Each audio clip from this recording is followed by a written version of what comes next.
de pensar o PAICV hoje na fronteira deste tempo novo.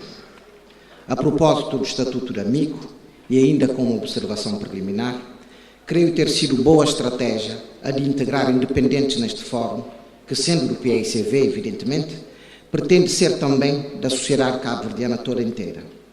Opção lúcida, caros amigos, porque a força dos partidos reside justamente na capacidade de eles mobilizarem, cooptarem, obterem novos militantes e simpatizantes a partir de uma base de cidadãos que, em princípio, não estariam dispostos a filiarem-se em formações políticas deste género. Cidadãos que gostariam, no entanto, de participar, mas desde que lhes sejam assegurados e guardados a distância crítica relativamente aos diretórios dos partidos. Penso que, se quiser alargar as suas bases sociais de apoio e de influência, o PAICV deve flexibilizar-se suficientemente para poder disponibilizar espaços e modalidades de participação aos cidadãos que, sendo independentes, friso, nutrem, no entanto, admiração e reconhecimento pelo trabalho deste partido. Pluralizar, desmultiplicar as modalidades de pertença e de participação nos partidos cabo-verdianos é preciso. Penso mesmo que a capacidade de fazer novos amigos, renovando os efetivos, será nos próximos tempos decisiva. Mesmo agora, se, com tal operação, se corre o risco de a cultura política no interior do partido se alterar um pouco. Mesmo assim, digo isso porque acredito que, em parte, a vitória no próximo ciclo político-eleitoral depende da capacidade do partido em estender o seu raio de influência a novos círculos sociais. Nos tempos que se avizinham, quem não fizer novos amigos, quem não suscitar novas adesões, quem não interpretar a sua identidade como espaço de clausura, virar-se para as questões internas, para as guerras denotáveis, para os egos e amuros, ao invés de ir atrás de novos aliados nas universidades, nos sindicatos, nas empresas, entre os homens de cultura, e nos espaços sociais emergentes, correrá sérios riscos de isolamento e de ser ultrapassado. O PAICV moderno tem de ser persuasivo, pedagógico e sedutor. Não que o não seja, mas tem de ser ainda mais. Por conseguinte, nos próximos tempos, saber comunicar de forma pedagógica, adequando a mensagem à experiência concreta dos diferentes círculos sociais, será mais importante do que nunca. Por isso, camaradas, lúcida foi a decisão de abrir as portas aos independentes, de dar-lhes voz e vez no debate no seio do partido. Claro que isso tem de ser mais do que meramente um ato simbólico. Os independentes trazem consigo, a miúde, novos olhares, introduzem uma lógica de diferença, de alteridade, cuja aceitação tem de ser negociada, mas estamos em crer que, mesmo assim, o risco compensa. Agora entremos, ainda que devagar, na comunicação propriamente dita. O tema que me é proposto é complexo e vasto. Por isso, para que ele se torne abordável no espaço de uma comunicação, é necessário definir previamente de que ponto de vista iremos enfocá-lo. Para começar, o título sugere, convida, incita a uma abordagem histórica, em busca dos fundamentos da cultura política do PAICV, lançando-nos à procura do seu ADN ideológico, daquilo que sobreviveu sempre ao longo de várias fases da sua vida, para, estribado nele, erguermos então e agora o seu novo projeto de reafirmação na sociedade cabo-verdiana de hoje. O jogo seria, assim, capitalizar as heranças, fazer delas um fundo de garantia para investir num novo património de ideias e de forma de fazer política. Quando se diz capitalizar, pode significar tanto preservar como reconstruir as heranças, ou ainda até mesmo desconstruí-las, se for preciso, contanto que elas, as heranças, sirvam de humus à germinação de novas ideias, de novos métodos, de novas práticas mais consentâneas com a experiência vivenciada por nós neste Cabo Verde da segunda década do século XXI. Para inovar, como se sabe, é preciso conhecer a tradição. Por isso, vasculhemos, mesmo que por breves momentos, a história para encontrarmos nela pontos de apoio, recursos conceptuais, métodos de intervenção, a fim de pensarmos então a nossa época, que contém desafios inéditos, inusitados e surpreendentes. Submeter o pensamento do partido, as suas posturas, as suas estruturas orgânicas, as suas orientações ideológicas, em suma, a sua cultura política, como dizem os sociólogos, às demandas desse tempo no qual estamos imersos, é o exercício que se impõe. É por isso, e por serem tão fortes as demandas da sociedade relativamente à política, por serem tão urgentes e exigentes as solicitações dos cabo-verdianos respeitantes à democracia, ao desenvolvimento económico, aos direitos humanos, à cultura e ao ambiente, por serem elevadas as expectativas dos cidadãos ante a sua capacitação, que estamos tentados, se não mesmo forçados, a interrogar-nos se a maneira de fazer política que nos conduziu até aqui será suficiente para nos levar de hora avante, mais à frente, ou seja, à conquista de novas vitórias que aspiramos. Em momentos assim, quando nos sentimos que as heranças, que ao saber adquirido, que ao registado nas fórmulas e nos hábitos, é preciso acrescentar algo mais para podermos continuar a ser bem-sucedidos nos nossos propósitos, quando constatamos, por exemplo, que o modelo de financiamento assente na ajuda pública ao desenvolvimento, nas remessas de imigrantes, se mostra já insuficiente para fazer crescer a economia a ritmo considerado necessário, mas que ainda a nossa capacidade de, alternativamente, atrair e remunerar o investimento externo não está consolidada, quando assim acontece, entendemos que é hora de fazer restart. É o que se passa quando registramos que a sociedade criou expectativas de direitos sociais, económicos, educativos, culturais, ou seja, um welfare, sem, no entanto, ter gerado riqueza correspondente e de suporte. Diria que são os descompassos da nossa trajetória, mas quando eles se agudizam, como agora ocorre, quando se aproximam dos pontos de ruptura, é hora de fazer balanço, de computar ganhos e perdas dos últimos tempos, mas é igualmente hora de inventar novas soluções, porque, como se diz na teoria da ciência, o paradigma está a esgotar-se. O PAICV, herdeiro principal, mas quiçá não exclusivo, do PAIGC, tem tido na sua trajetória uma grande capacidade de impulsionar mudanças, de tal sorte que falaria de um partido de perfil empreendedor, pela propensão que ele tem demonstrado em pensar alternativas ao status quo, em gerar rupturas, em acelerar a história. Vejamos, almejar, nos finais dos anos 50, construir um Estado em condições quase inacreditáveis, de um arquipélago pobre, remoto, abandonado, desgastado pelas secas cíclicas e mortíferas, revela uma notável capacidade de desafiar o presente e de inventar o futuro. Capacidade que pressupôs, antes de tudo, coragem cívica, mas também, permitam-me sublinhar, habilidade intelectual de conceber uma alternativa ao presente, quando o presente frequentemente se nos apresenta como realidade natural, portanto, imutável e inultrapassável.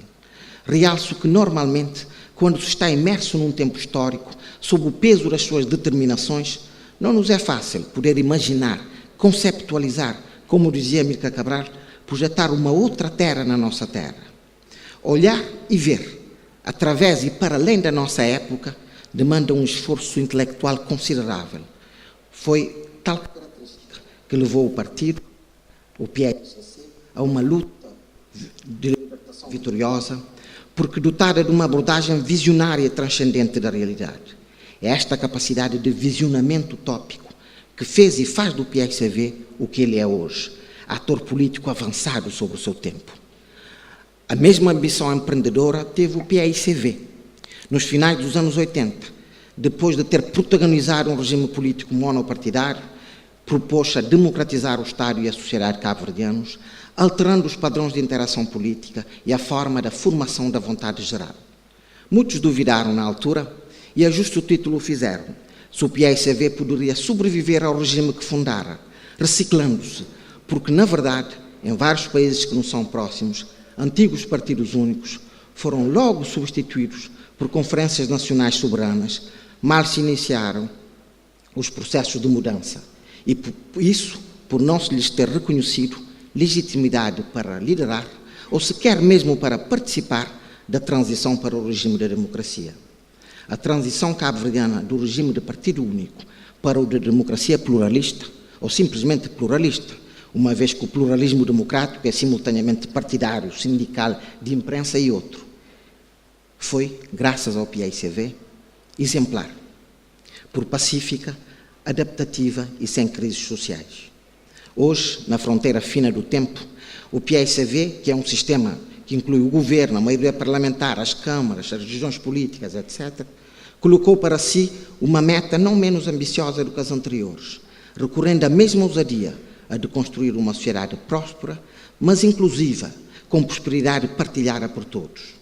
Um verdadeiro desafio aos deuses, nas nossas condições geográficas, demográficas, económicas e culturais.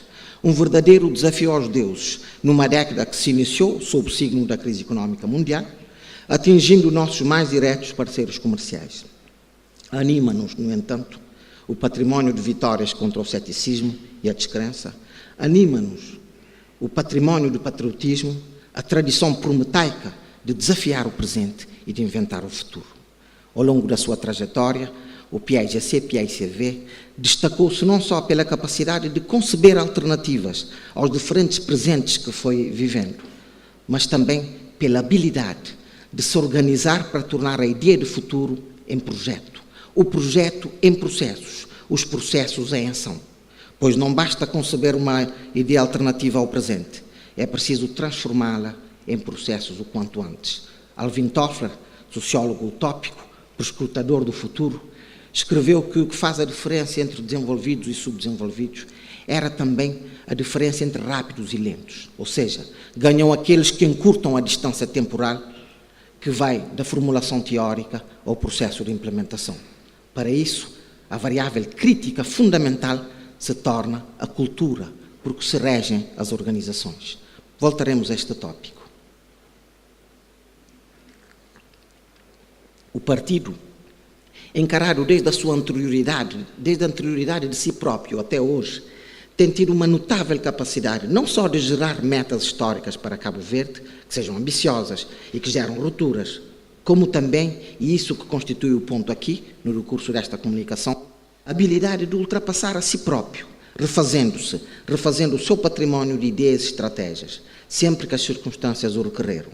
Falo-vos de uma ação reflexiva, a faculdade e a coragem de agir sobre si próprio. Quero dizer, por conseguinte, que o partido sempre esteve disposto a deixar-se interpelar-se pelos dados da realidade, pela experiência social concreta na qual esteve imerso. Durante a sua trajetória, sofreu vários choques e, de todos, saiu fortalecido. A meu ver, é esta informação genética central do partido. Vejamos, para fazer a luta, o PAIGC se dotou de um arsenal teórico, ideológico, marxizante, nacionalista, africanista, e ao cabo de uma luta armada que comportou muitos sacrifícios pessoais e coletivos, consagrou-se vitorioso, libertando Cabo Verde do colonialismo. Contudo, a independência de Cabo Verde impôs ao partido um primeiro grande choque, o de conciliar a matriz ideológica construída durante a luta, forjada num contexto de pan-africanismo, de guerra fria, de não alinhamento, de um ideário marxista de desenvolvimento, com aquela que o pós-independência demandava. O tempo pós-colonial requeria que o PAIGC se dotasse de ideias, de atitudes, de estratégias e métodos que tivessem como fim imediato salvar de uma catástrofe humanitária um país árido e em processo de desertificação, disperso, periférico, minúsculo, desconhecido, não obstante a sua grande diáspora, em termos proporcionais, situada a norte, quase toda o Ocidente, nomeadamente na Europa e América capitalistas.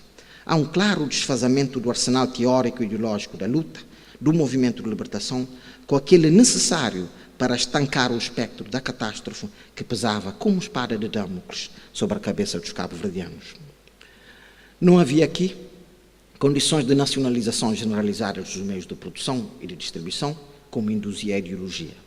As terras, o comércio e mesmo as poucas indústrias mantiveram-se, pois, privadas. As lojas do povo, implementadas na Guiné-Bissau, romantizadas, digamos, como as flores do lácio das zonas libertadas, não entraram na paisagem cabo-verdiana. O recentramento necessário das alianças internacionais tornou países como Portugal, Estados Unidos, Holanda, Suécia e outros importantes parceiros. É certo que tal recentramento ocorreu mais a nível do Estado que do partido, mas de qualquer modo foi com consentimento deste.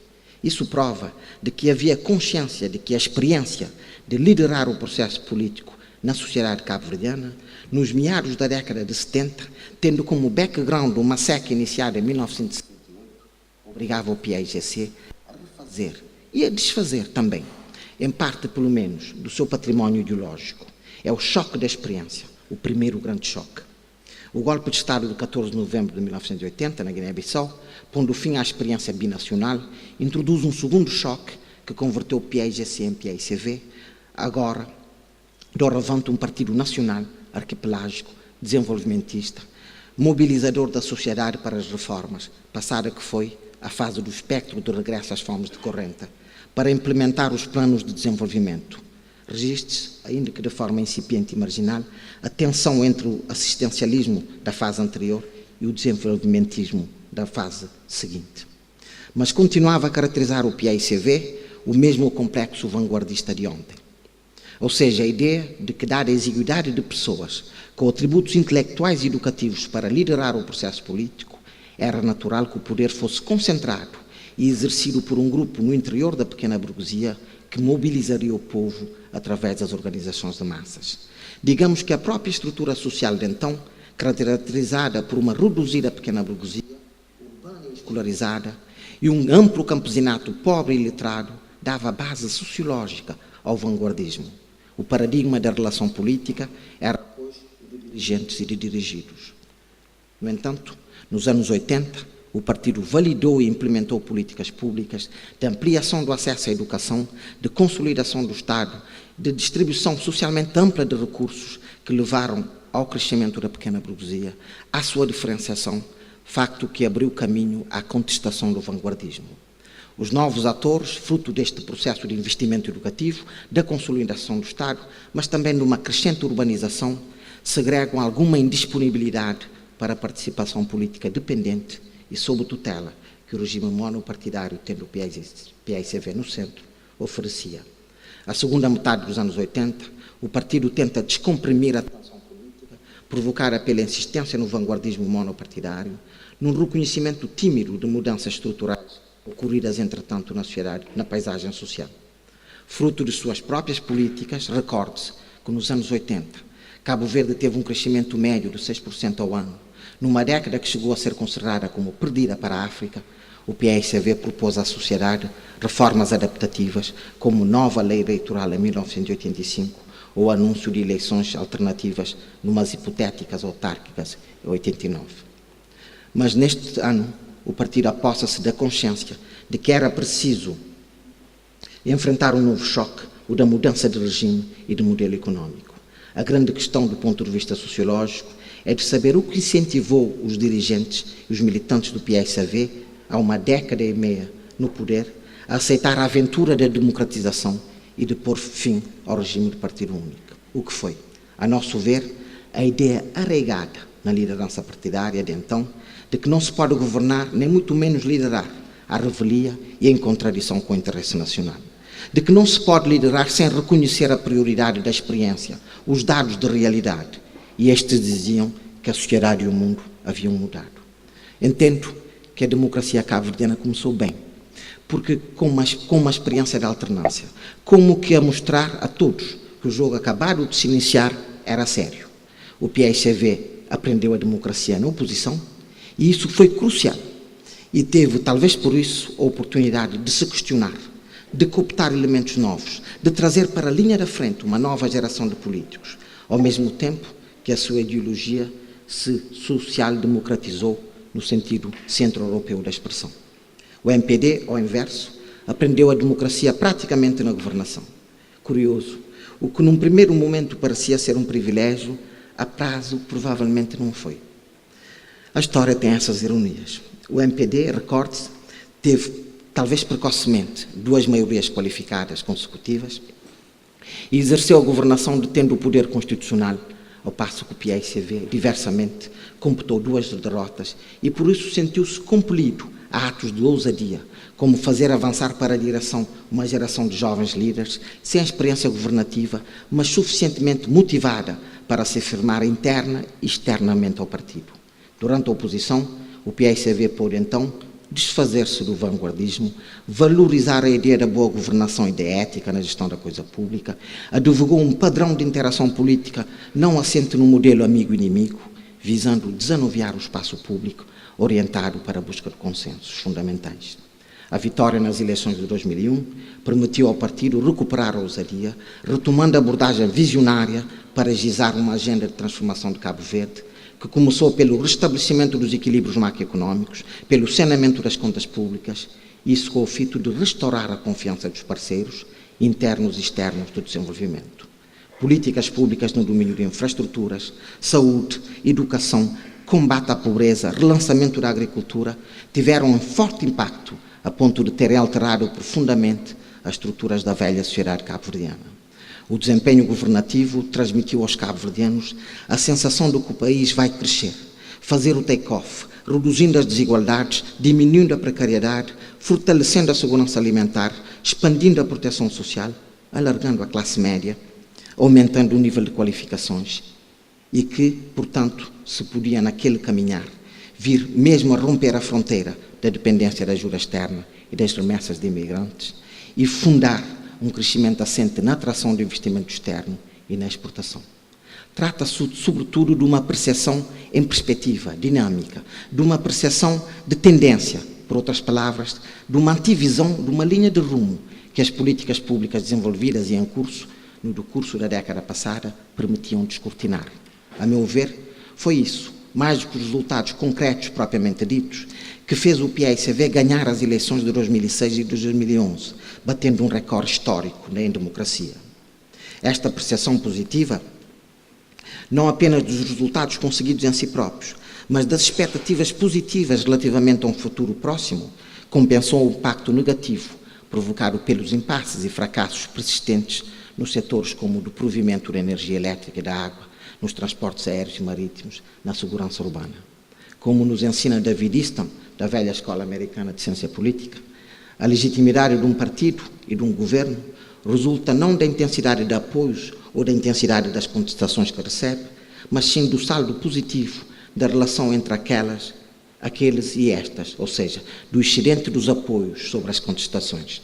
A questão que se coloca a esta altura, na nossa comunicação, é como é que se ascende hoje e nos tempos vindouros, sobretudo nestes, à posição de liderança.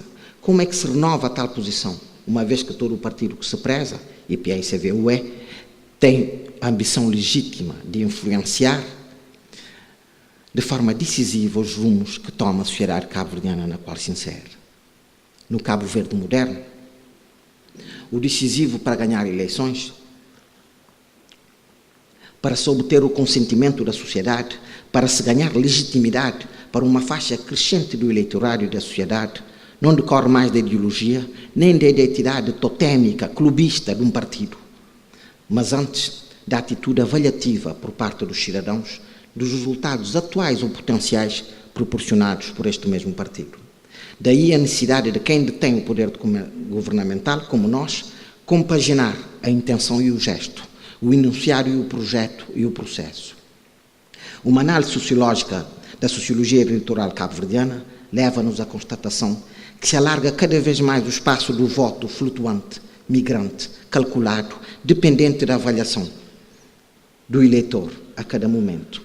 Neste sentido, a eficácia das políticas públicas, a ação persuasiva, a busca da produção do sentido, a criação de plataformas de aliança com diferentes círculos sociais são determinantes para quem aspira a liderar. Por conseguinte, impõe-se uma articulação cada vez mais apertada entre a abordagem visionária de que vos falei atrás com o enunciado e deste com os processos e a ação. Na moderna sociedade cabo-verdiana, não há legitimidade histórica que resista à quebra desta cadeia de articulações. Não há. Porque entre nós, nenhum valor meta-social, digamos assim, resiste à erosão provocada pelo alargamento do gap, do hiato, da distância entre a experiência dos cidadãos e o enunciado do partido que lidera. Nenhum feito passado, por decisivo que tenha sido, nenhum feito passado, por ostentado que seja, aguenta o desgaste do crescimento da insegurança, da perda de rendimentos, do processo da esperança, do retrocesso da esperança. Isso para dizer-vos que a legitimidade na sociedade cabo-verdiana se conquista hoje, dia a dia, pondo e mostrando que se põe uma pequena pedra a mais no edifício do novo Cabo Verde. Legitimidade cotidianamente renovada é fazer com que a experiência dos cidadãos reconheça e ateste que há um movimento em direção aos ideários proclamados. Se falamos de uma sociedade inclusiva, os estudantes devem confirmar os esforços do governo, da maioria parlamentar, em apoiar as famílias pobres no desiderato delas fazerem estudar os seus filhos. Se levantamos o estandarte de uma sociedade mais justa no programa do governo, então temos que estar dispostos a verificar como funciona a nossa justiça de facto, se ela é transparente, se está sob o império da Constituição e se presta contas. O mesmo para a saúde. Se proclamamos o empreendedorismo, o relançamento do setor privado como motor do desenvolvimento, temos de estar disponíveis para melhorar a interface entre a administração pública e o setor empresarial. Este muitas vezes incapaz de poder esperar tanto tempo para a liquidação de uma fatura. O que é corrosivo aos partidos quando governam é se os enunciados vão numa direção e a experiência vivida pelos cidadãos desconfirmam na prática tais enunciados e vai noutra direção. Se a divergência atinge níveis críticos, camaradas, não há legitimidade que resista. O fundamento da política em democracia é, pois, a confiança. O povo está perfeitamente disposto e disponível a consentir sacrifícios presentes em nome da construção do futuro, a canalizar as suas energias em favor de uma liderança que se mostre hábil nesta construção, mas desde que ele, o povo, tenha razões práticas, cotidianas, verificáveis para confiar. Frequentemente se ouve, e isso é queixa comum de quem está no Executivo, de que nos comunicamos pouco, de que nem sempre conseguimos fazer passar a nossa mensagem. E é verdade. Mas não se vá pensar aqui que a comunicação, ela faz milagres, que ela se autossustenta. Ela só se torna credível se cultivar a coerência entre aquilo que se enuncia e aquilo que fazemos ou tentamos fazer.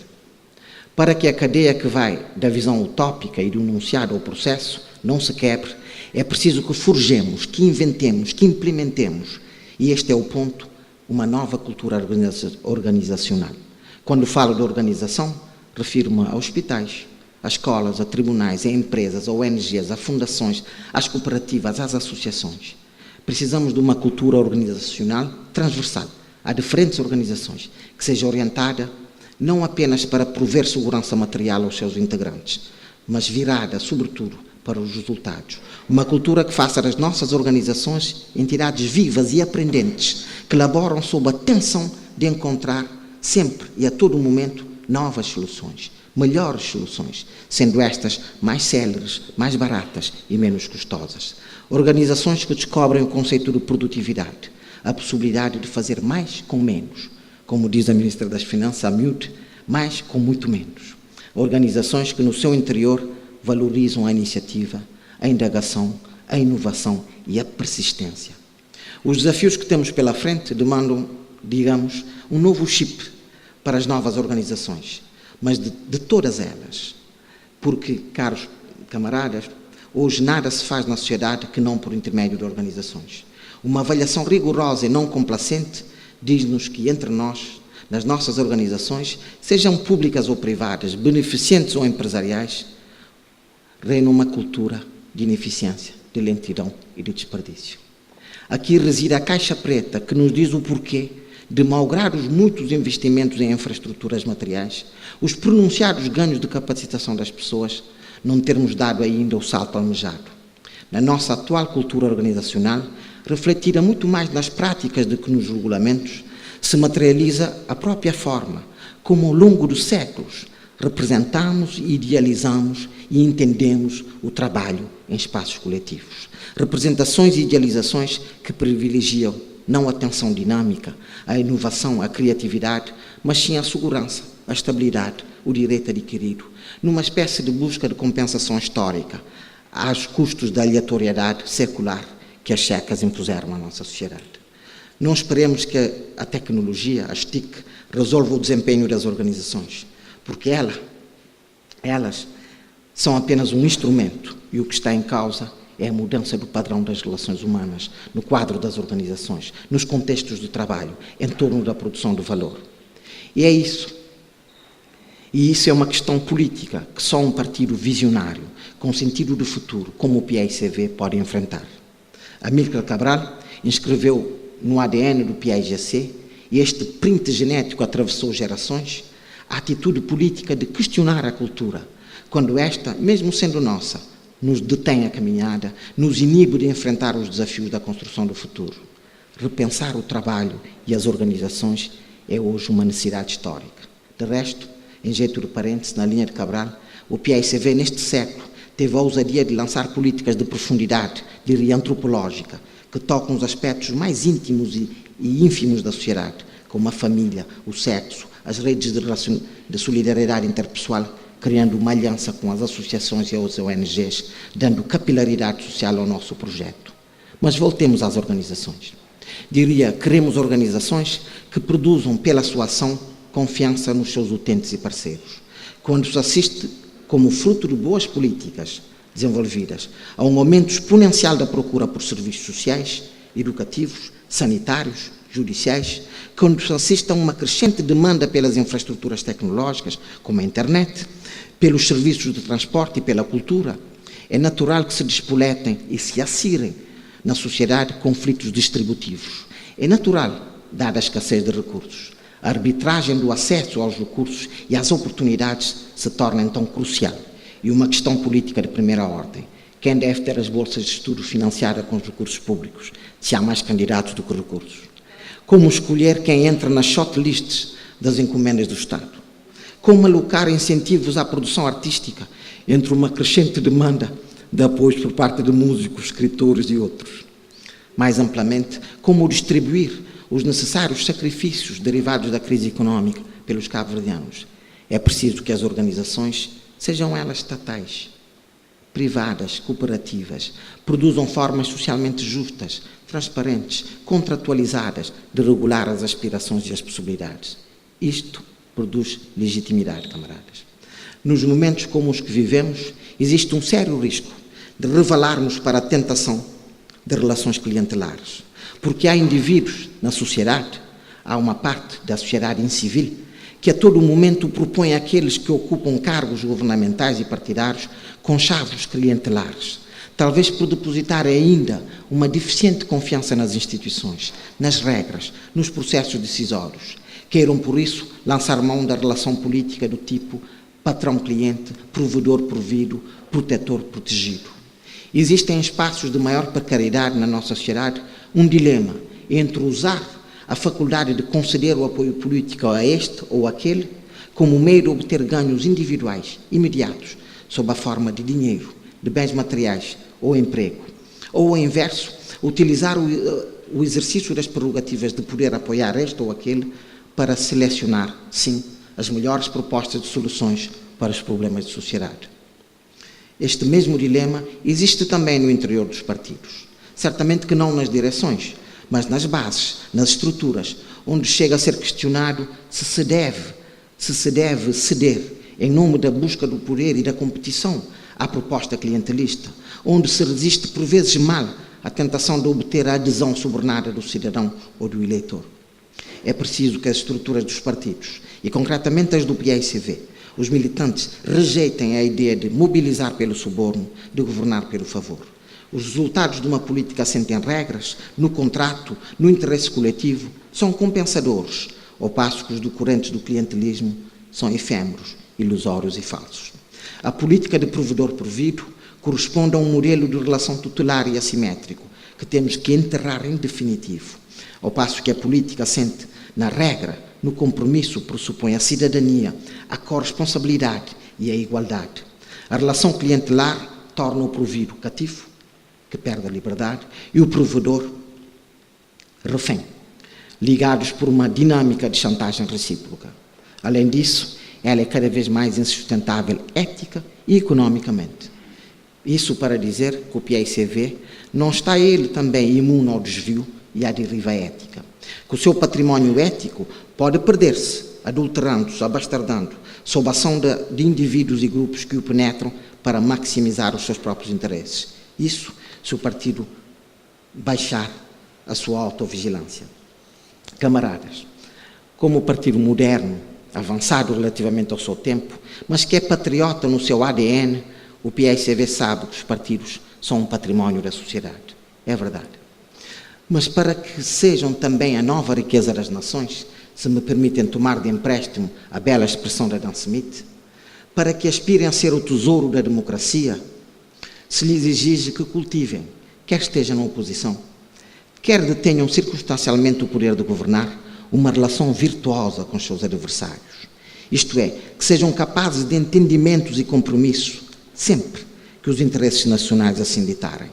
Já lá vão os tempos, se é que alguma vez os houve, que o povo cabo-verdiano apreciou partidos arrogantes, intransigentes e descorteses. A humildade é sem dúvida um poderoso instrumento de política, e olhem que é sedutora. O PAICV tem sido um fator de distensão na vida política cabo-verdiana, um promotor do diálogo e um praticante da democracia, que aprofunde, pois, estas características, porque é o que dele espera a sociedade cabo-verdiana, cada vez mais madura. Amílcar Cabral, que continua a inspirar-nos hoje e sempre, advogava que a capacidade de refletirmos a nossa experiência era não só o primeiro ato de soberania e de liberdade, como também o maior instrumento com que iríamos produzir a nossa própria história. Por isso, viva o debate e mais não digo.